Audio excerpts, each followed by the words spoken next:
Today is Sunday, November 16th, and first I want to say good morning and welcome to all the newcomers who attended yesterday's introductory workshop.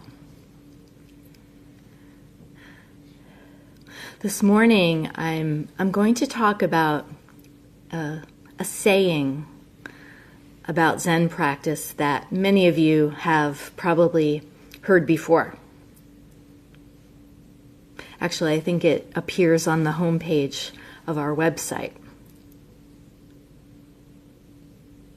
Practice is simple, but not easy.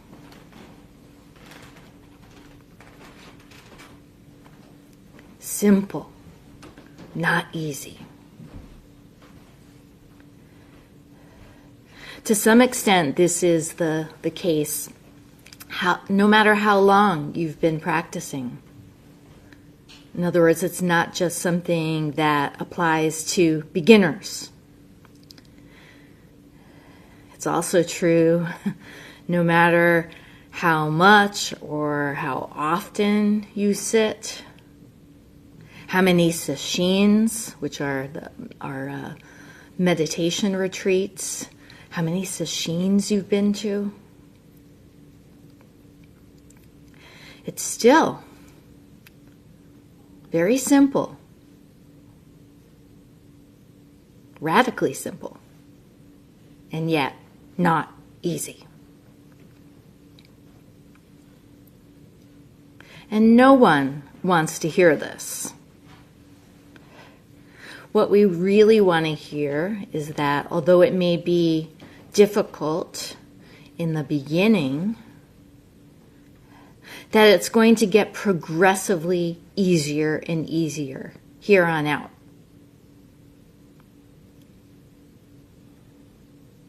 We also want to hear that we're going to have some incredibly deep, great insight. And it's going to happen sooner, not later.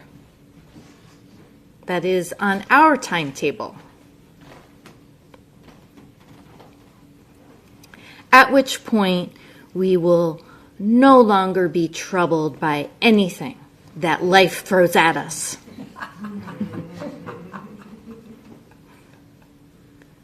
It'll be a breeze from there on. And of course, these are all thoughts about making progress and thoughts about attaining something. It's the kind of thinking that a lot of us have to learn how to work with, if not all of us, and it reflects a grasping mindset. It's like seeing who I am and where I am and how I am right now as lacking in some way. And grasping for it to be different than it is.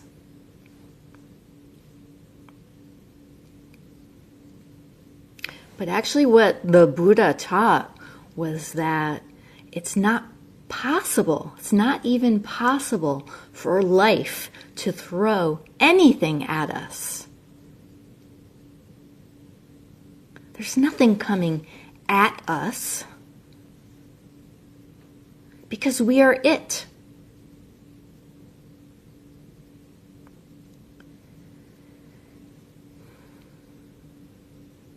All of life is one whole. Nothing separate. So that means we are the breath. We are the koan. We are the rain and wind and clouds, just as we are sunshine. All of it. And whatever we're experiencing right now, We're it.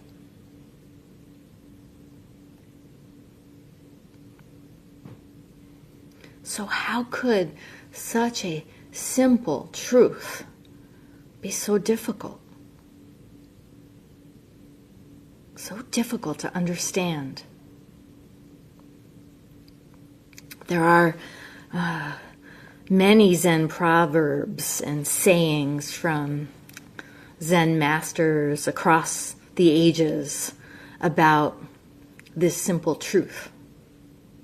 And I want to begin by sharing just a few. And these will be familiar to many of you. The first is a line from one of the chants that we do regularly here at the center.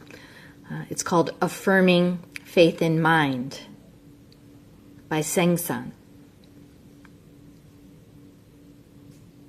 And it's the first line of the chant. The great way is not difficult for those who do not pick and choose. When preferences are cast aside, the way stands clear and undisguised.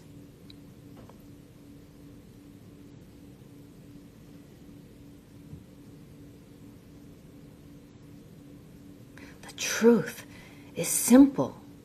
It's self-evident. When we drop our habit of chasing after preferences, seeking out the things we like and avoiding the things that we don't like, that's actually where we find freedom. It's what Bodhin Roshi refers to as the freedom that comes with no choice. And this isn't how we ordinarily think of freedom. Usually we think of it as having to do with being able to say and do whatever I want when I want. The freedom of asserting oneself as an individual. At least that's how it is in American culture. So how can we possibly experience freedom by giving all that up?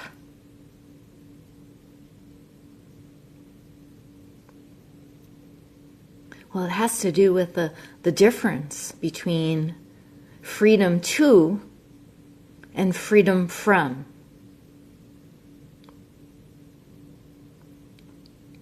In modern architecture, there is this saying, less is more.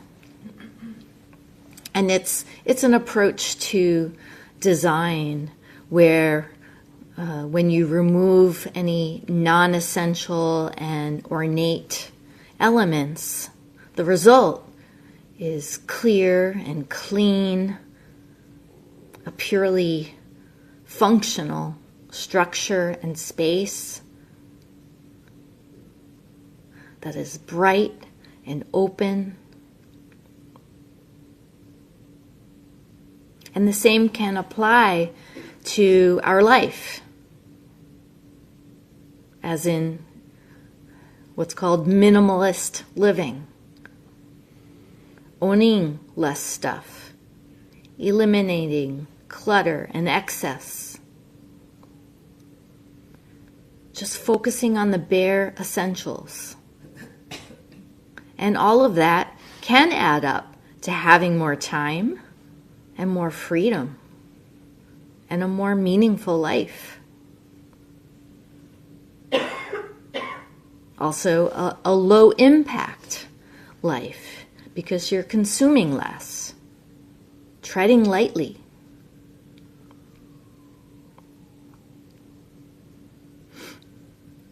For people that participate in our training program, which really gives one the opportunity to live, work, and practice with others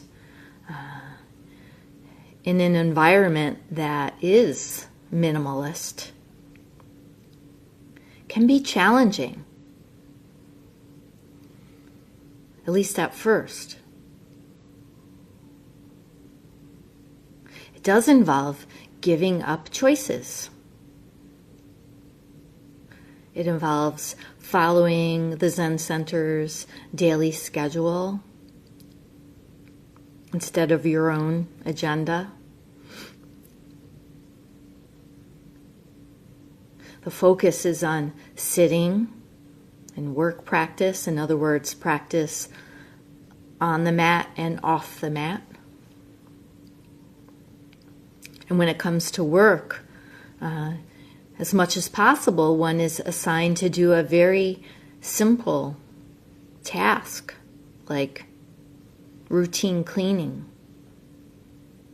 meal preparation, or this time of year, raking leaves. And this means that in order to really make the most of this freedom from how you ordinarily live your life, you've got to drop your goals and ambitions, including your ideas about status and rank, as in ideas about the kind of job I should or shouldn't be doing because of who I am. You have one job, really, and it's to be present. Simple.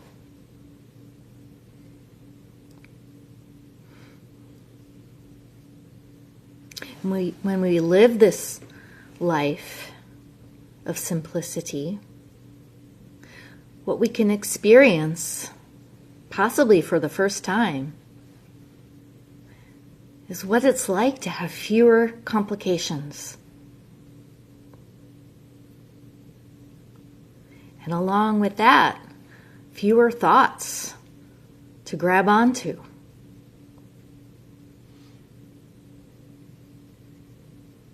It's a wonderful opportunity to live this way.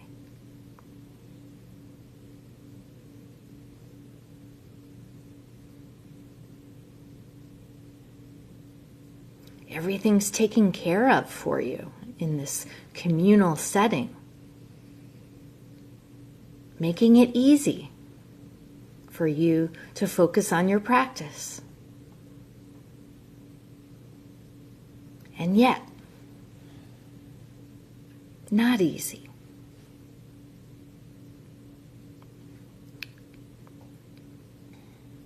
Here's another quote, and this one is from Shunryu Suzuki, author of the book Zen Mind, Beginner's Mind, which is a classic text along with 3 pillars of Zen. He says, "In the beginner's mind, there are many possibilities. But in the expert's mind, there are few." In the beginner's mind, there are many possibilities, but in the expert's mind, there are few. What does he mean by beginner's mind? A beginner is someone who doesn't know a thing. One whose mind is not full of ideas about the way things should be or shouldn't be. Instead, it's a mind that's wide open to whatever presents itself, free of assumptions and opinions, curious,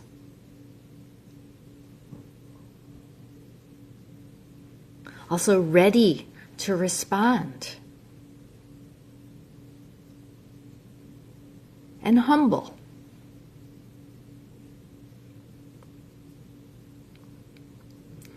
And then you have an expert, on the other hand, who has it all figured out. The expert's mind is rigid and narrow, closed off to possibilities.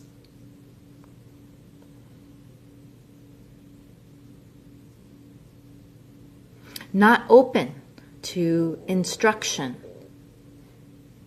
or correction, feedback. Not at all free and ready to respond because it's so preoccupied with its own ideas of right and wrong, good and bad, this and that.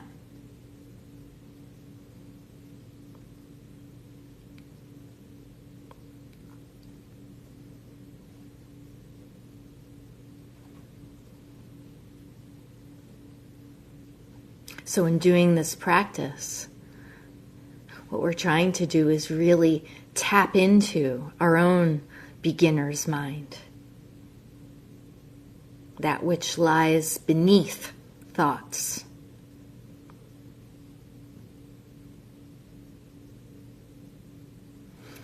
And here's one more quote. This next one is a verse by the Chinese master Wu Men, who was the compiler of the Book of Koans called the Mumonkan, the Gateless Barrier.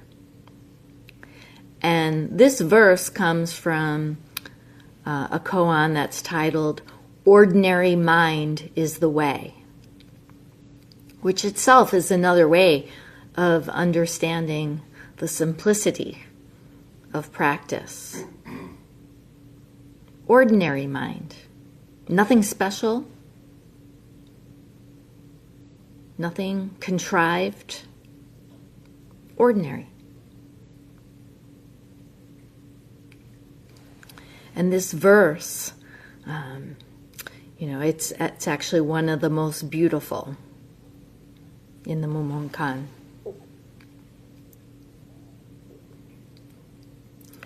Hundreds of flowers in spring, the moon in autumn, a cool breeze in summer, and snow in winter. If your mind is not clouded by unnecessary things, no season is too much for you.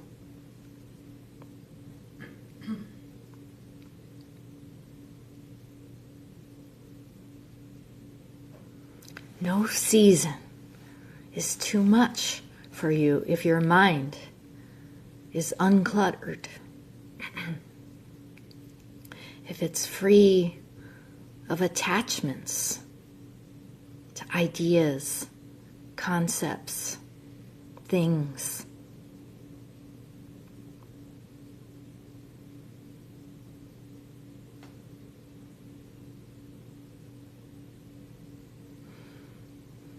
Then no season, no situation, no condition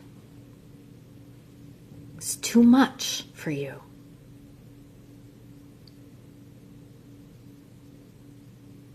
You experience it all as it is,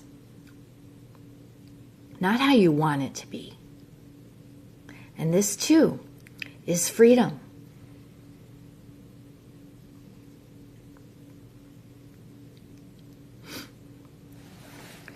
On this damp, bone-chilling day here in Rochester, we might be inclined to grumble and complain about the weather, telling ourselves, oh, summer went by too quickly, and now winter's coming. It's going to be a long one. It's going to be a long time before we see the sun again. in this cloud capital of the world. And on and on. Of course, these are all thoughts.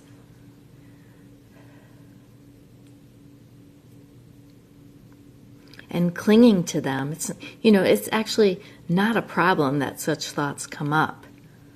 The problem is when we latch on to them, when we don't let go of them.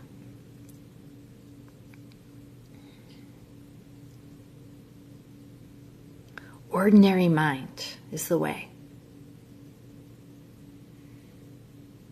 So, if you're cold,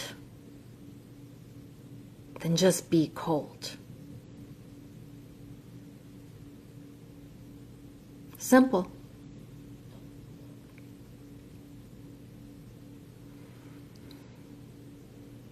If you're cold, it doesn't limit or confine you in any way. And any amount of time or energy that you put into complaining about your conditions isn't going to change it. You know that.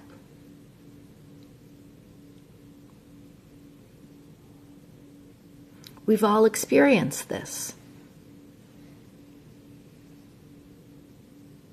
Things pass on their own.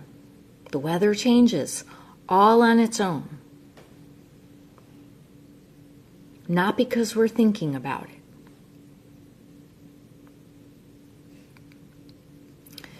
So, not identifying with our thoughts, not dwelling in them, again, is where we find freedom. As soon as we grab onto a thought, we're turning it into an object. It's like, there's me here, and then there's the thought separately there. That's duality.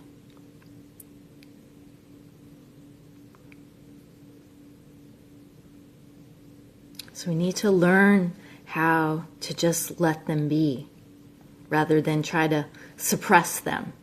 If we try to suppress thoughts, again, we're making it into a thing, into an object. But more than that, we're tacking another layer of thought on top of it. The thought that thoughts are bad.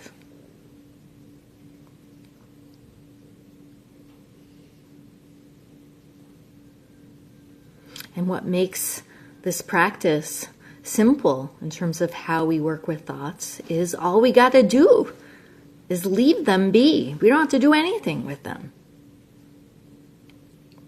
Just let them be.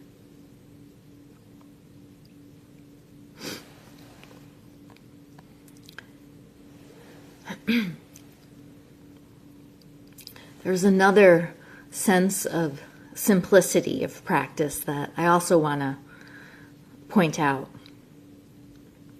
And that is what we're doing here right now in the Zendo. What we're doing is not at all complicated. We're sitting still in an upright posture, aligned in the way that our body is designed to sit. Sitting in silence. Minimal distractions.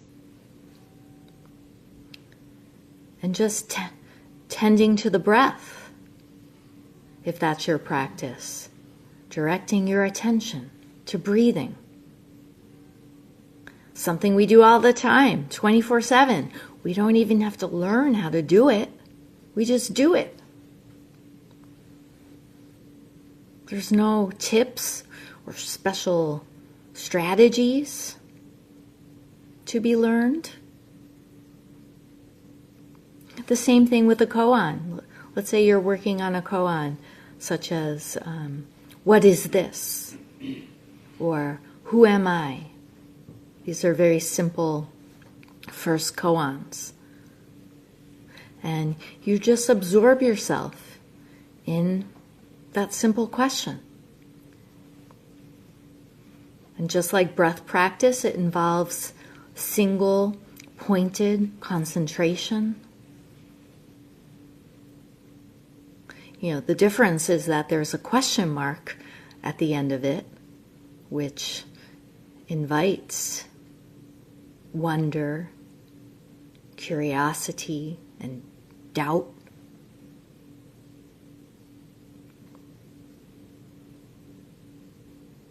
I won't say anything beyond that about koans. I realize there are some new folks who don't know much about them.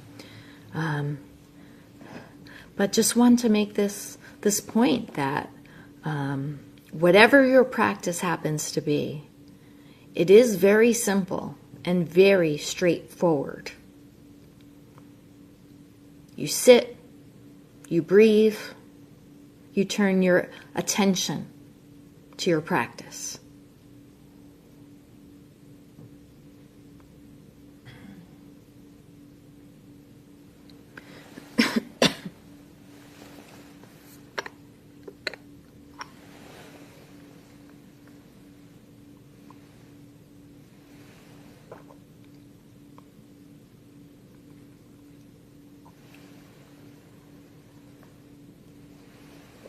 Just like when you drink a cup of water, you just drink.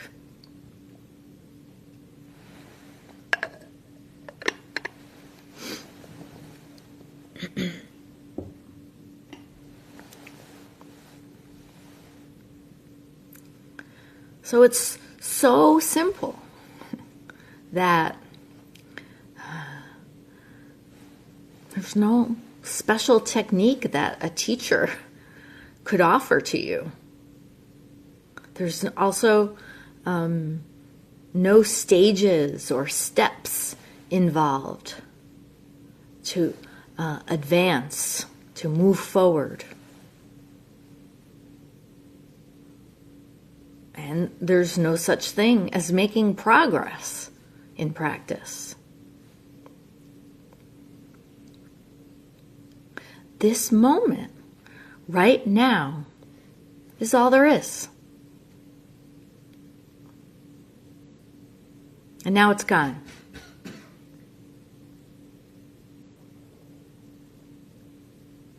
And that's it. We have everything we could possibly need. And yet, why is it so difficult?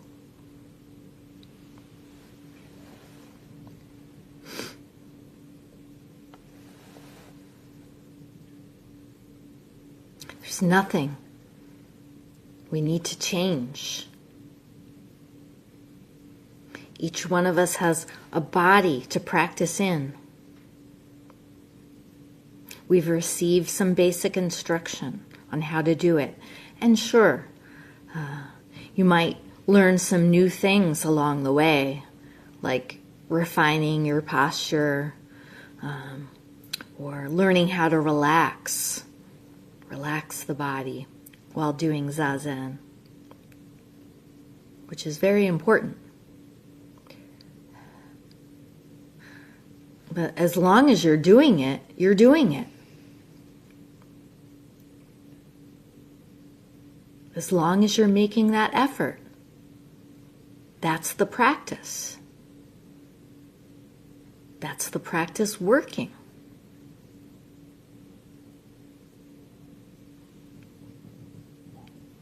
This is really hard for many of us to believe.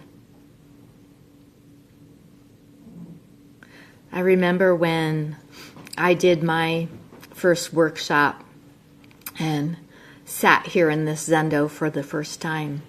It was so refreshing and exhilarating, really. especially in this world where there's so much stimulation, so many things to distract us, so many things competing for our attention.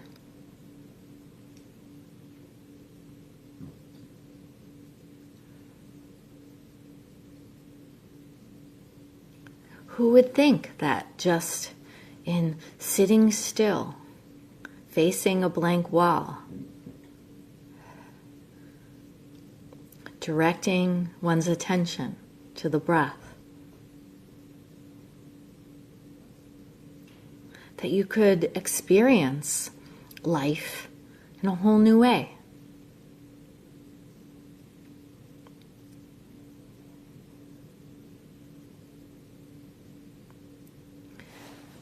Alas, invariably, thoughts do arise, though. They come and go. Sometimes they surge. Emotions arise, fantasies. We dream up all kinds of melodramas. Memories bubble up as well. There's a lot of internal activity that we encounter that's been going on all along, but not until we sit down and do Zazen do we really see it.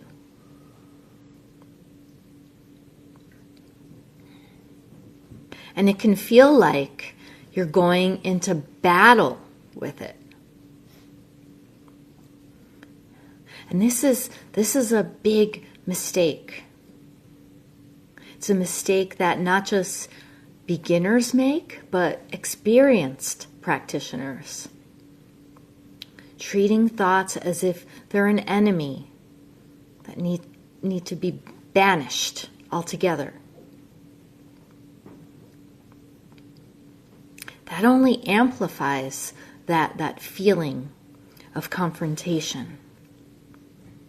And that is what makes practice feel not easy. It makes it feel like some kind of Herculean effort, one that you're incapable of doing.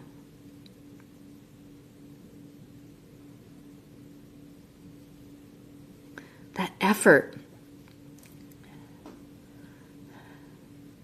can feel really hard. First, there's the effort of getting yourself to sit in the first place, making time every day around family and work and various responsibilities. All the things on your to-do list. All the time one spends on their electronic device. All of that can make it difficult just to take the time to sit. At least that's what it feels like.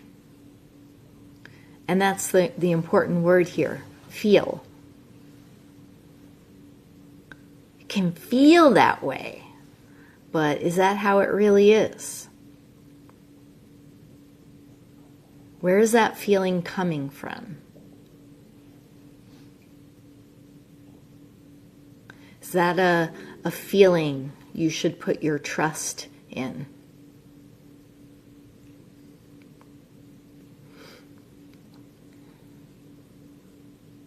And on top of the difficulty of getting ourselves to sit, once you do sit, then you've got to make that moment-by-moment effort to keep your attention on your practice. And you got to do it over and over and over and over and over again. There's no end to it. There's no point of arrival, ever.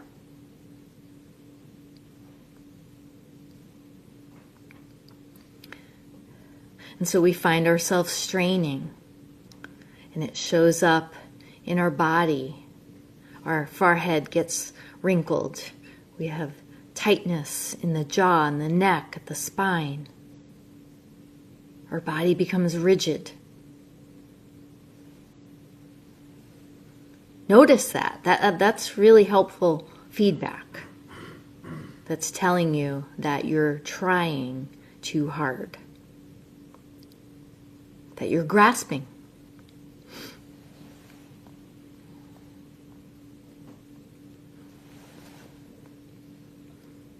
But what's really going on here is that we're allowing the priorities of what we might call the small self to get in the way. The small self being this sense of having an identity, of being an I or a me that is separate from you and them.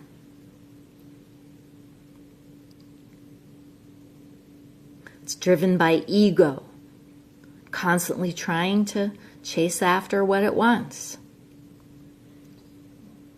That which is pleasant and that which feels good.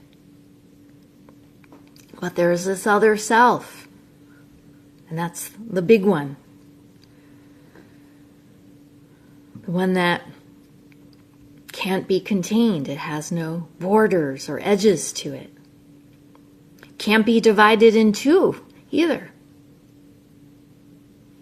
We can't even understand it as a distinction between one versus two.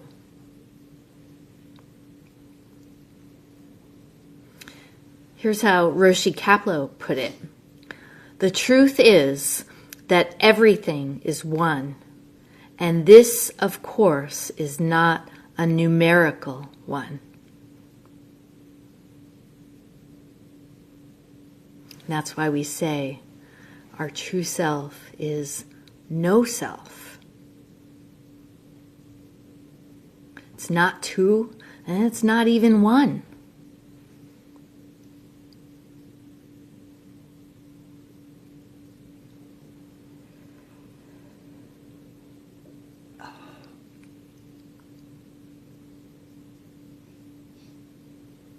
And yet we have to work with thoughts in order to access it.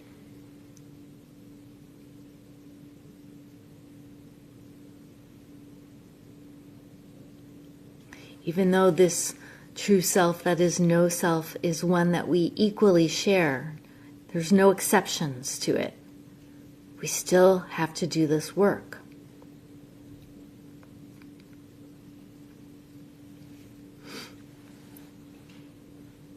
I recently read the latest figure on human attention span, and it's really quite alarming. The average human attention span is now approximately 8.25 seconds. And it's been steadily declining over the years. So it may fall even lower. And it's believed that the way we interact with technology is a big part of why it's declined. The fact that we produce thoughts, that our brain produces thoughts, isn't really the problem for our attention span. That's what the brain's designed to do. Again, thoughts aren't the enemy here. But here's the good news. Some studies also show that our attention span can improve or decline depending on the task. So if we embrace what we're doing or not, and depending on one's motivation to be present, that's really good news. It shows that effort matters. also your attitude.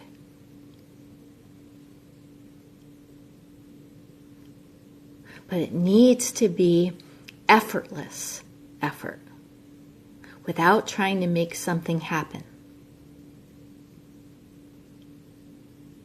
Simply allowing the mind to experience itself as itself,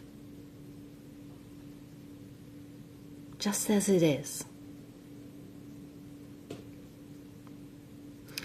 You know, I got some inspiration for this topic earlier this week when I was stranded in the Atlanta airport.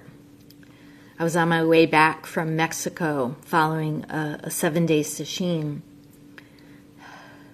And once I got to Atlanta, my connecting flight was canceled. And then flight after flight after flight was also canceled. And this was due to the government shutdown.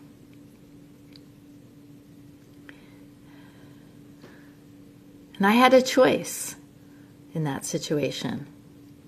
I could sit there and stew in thoughts about how terrible this is.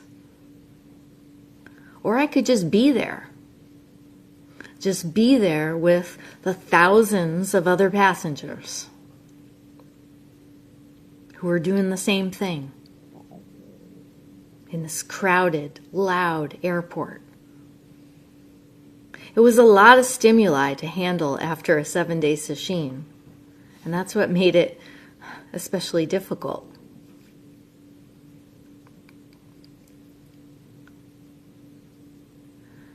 But actually, even though I was there, I spent 2 nights there.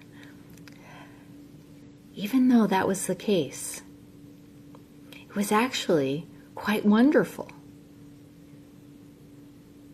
There was this sense of camaraderie.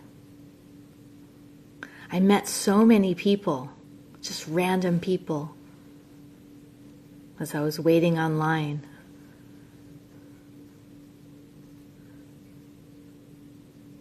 To try to get a new flight. And as far as I could tell, everyone was pretty much trying to do their best to be kind and patient with one another, knowing that there was nothing we could do.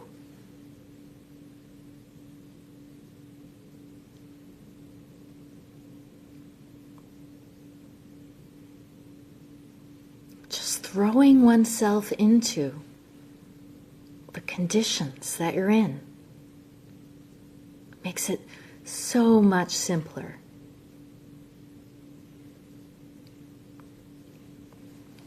I want to close with a short story from a book called Stories of the Spirit, Stories of the Heart. And it's a collection of timeless stories, essentially, many of which are relevant to practice. And this one is about effort, and it involves an exchange between a monk and a master.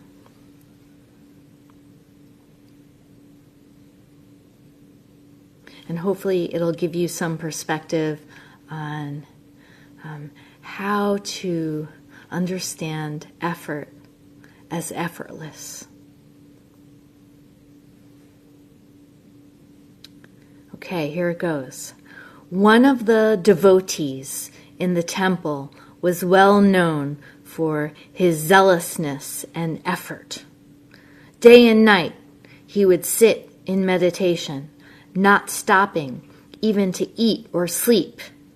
As time passed, he grew thinner and more exhausted. The master of the temple advised him to slow down, to take better care of himself, but the monk refused to heed his advice. So this monk has a lot of determination. The master asked, "Why are you rushing so? What is your hurry?" The monk replied, "I am after enlightenment. There's no time to waste.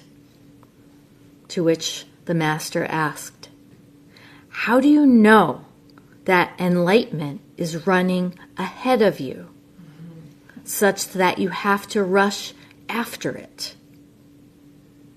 Perhaps it is behind you. Perhaps all you need to do is to encounter it by standing still.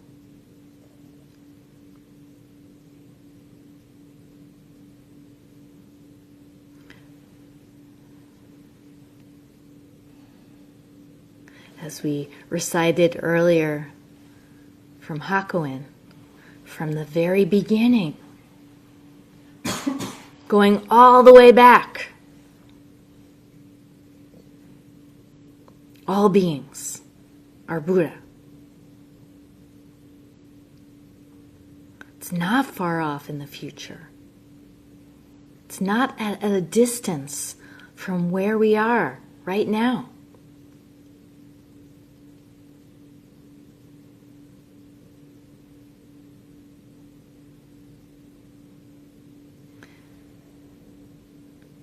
As Zen master Dogen famously put it, if you cannot find the truth right where you are, where do you expect to find it?